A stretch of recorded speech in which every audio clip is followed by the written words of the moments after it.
Сайн байцгаана уу? Шинэ дугаараараа уулзж байгаадаа баяртай байна. Миний өнөөдрийн ярих хэрэг бол 2004 онд Америкийн нэгдсэн улсад гарсан аюултай харилцаа буюу токсик харилцаанаас үүдэлтэй хүн амны хэргийн талаар ярина. Ингээд хэрэгтэй орцгоё.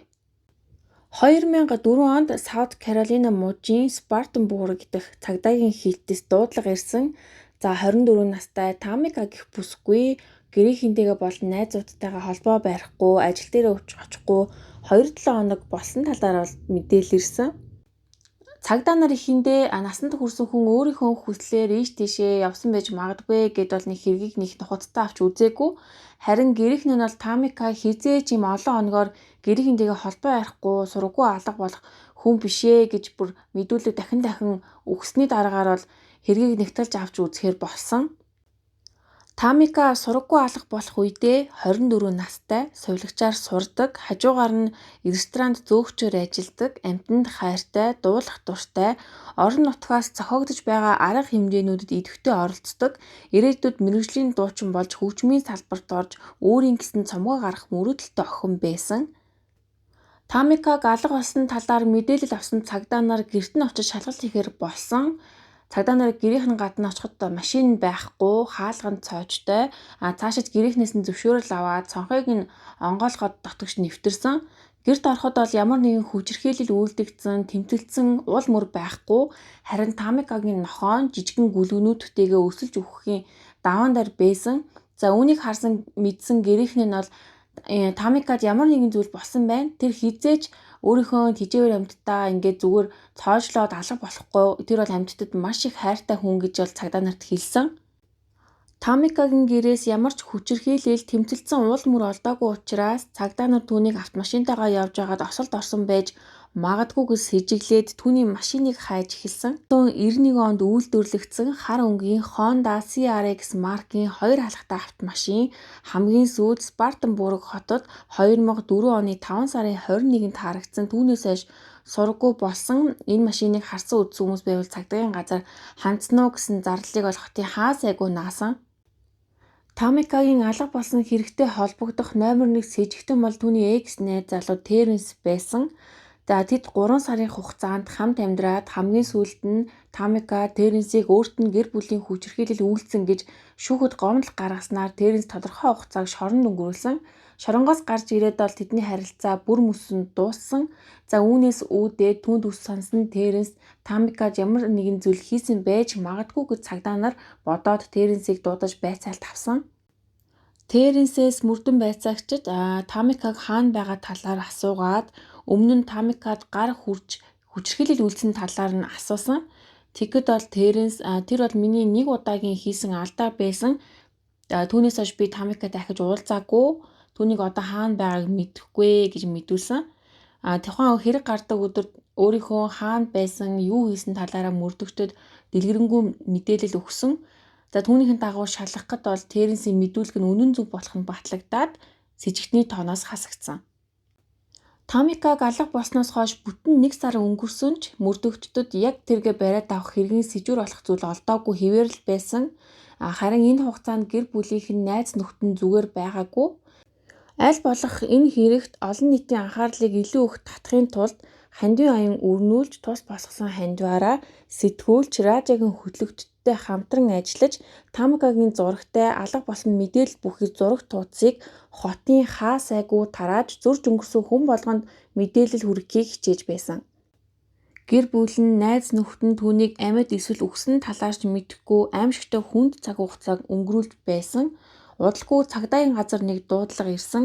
Та нарын хайгаад байгаа хар өнгийн 2 халахтай машин манай амьдардаг апартментын гадна нэлээд хэд хоног байсан машинтай хийжлэхэн харагдаад байна. Ирээд үзээрэй гэж мэдээлэл ирсэн.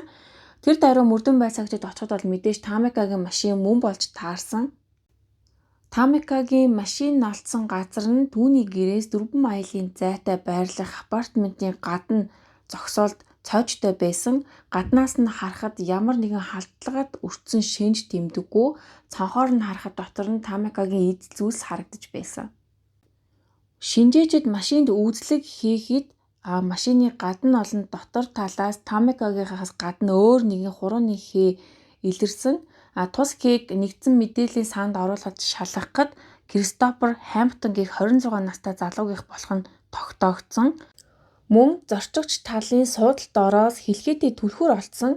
За тус түлхүүрийг мөрдөн байцаагчид Тамикагийн машин, гэр гээ Тамикатай холбоотой бүх газар тааруулж үзэхэд бол Тамикагийнх биш болох нь тогтоогдсон. Цагдаа нар энэ түүний хэрэгтэй холбоотой магадгүй хэрэгтэнц байж болох хүний түлхүүр байна гэд чухал нотлох баримт болгож авч үлдсэн. Машинаас нь олдсон хурууны хээний эзэн Кристофер Хамптоныг дуудаж мэдүүлэг авсан. Түүнээс Тамикагийн талаар асуухад эхэндээ мэдэхгүй гэж байсан ч мөрдөгч түүнээс ДНА гэж мэдхүү, түүний машинаас чиний ДНА болон хурууны хээ илэрсэн гэж асуухад хэд хоногийн өмнө машиныг зээлж унаад удалгүй буцааж өгсөн, тэрнээс хойш түүнтэй холбоо бариагүй гэж мэдүүлсэн. Хамптны өгсөн энэ утгагүй мэдүүлэг нь мөрдөн байцаагчдын анхаарлыг татсан.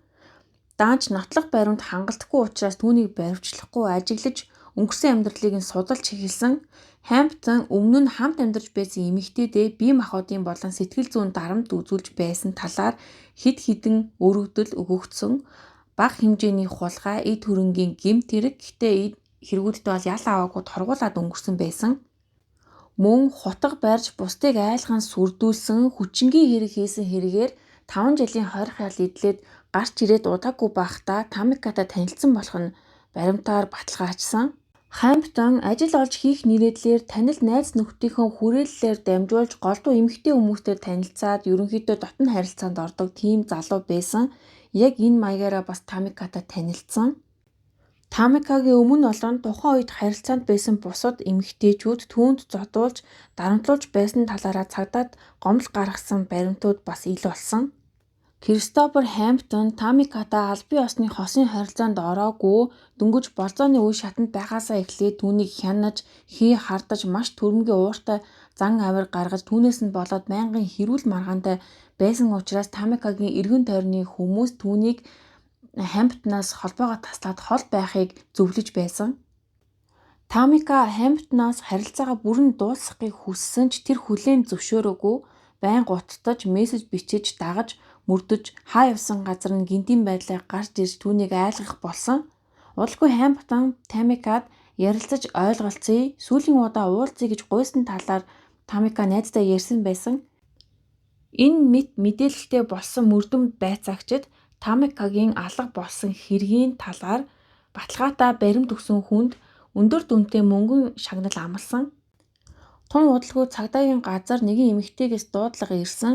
Тэр эмэгтэй өөрийгөө Тамикаг алга болсны дараа Хамптонтай хэсэг хугацаанд болцож хэд хоногийг гэрт нь өнгөрүүлсэн талаараа хэлээд Хамптны байнга өмсдөг цамцсан дээр нь цусны толб харагдсан. Тэр нь угаасан ч арилгахгүй бүдэг хэмжээтэй үлдчихсэн.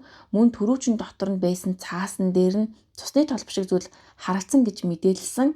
Үүний дагуу мөрдөгчид Хамптныг дуудаж тэр талаар асуухад тэр бол цус биш зүгээр будаг гэж хэлсэн ч шинжээчид шинжилгээнд оруулахад ДНА-ээр тэр нь хүний цус, тэр дундаа Тамикагийнх болох нь баталгаажсан. Хамптон тэр даруй сайтуулагдаж цагдаа нар түүнээс Тамикагийн хэргийн талаар илүү их мэдээлэл авахыг хүссэн ч тэр өөрийгөө энэ хэрэгтэй холбоогүй гэж гүрийсээр л байсан. Тамикагийн машинаас олдсон түлхүүрийг мөрдөн байцаагчид маш уугахгүй хөдөлмөр хичээл зүтгэл гаргаж тэр тухайн хотынхаа түлхүүрийг үйлдвэрлэдэг, хувилдаг бүх газруудаар ирэл хайгуул болж явсны эцэст сэр кодоор нь бага сургуулийн түлхүүр болохыг нь бол олж мэдсэн. Тухайн бага сургууль дээр нь очиод тэр түлхүүрийг 46 хаалганд хийж үзсэн ч нэгэнтээ ч тохирохгүй байж байгаа. Хамгийн сүүлд нь basement буюу тэр биений давхартаа агуулгын өрөөний түлхүүртэй нь бол таарсан. Хамптон тухайн сургуульд туслах ажилчнаар агуулгах доторх зүйлсийг бол хариуцаж ажилддаг. Ер нь түүний мэдлийн эзэмшил газар байсан. Дахин нэг түлхүүр нь болохоор түүний төрөөсөлдөг апартментийнх байсан. Цагдаа нар бол тэр даруй апартмент болон агуулга хоёрт нэгжлэг хийсэн. Хамптны гэрт хийсэн нэгжлэгээр гал тогоо болон зочны өрөөний зарим хэсэгт жижиг хэмжээтэй цусны туслууд цайрлагчаар цэвэрлэх гэж хит норгосон хевсний хэсгүүд, сөхөөд харуул арилаагүй цусны толб, 2 сандал, 1 ширээ унсан эвдэрсэн байдалтай тэмцэлсэн ул мөртэй тийм байсан.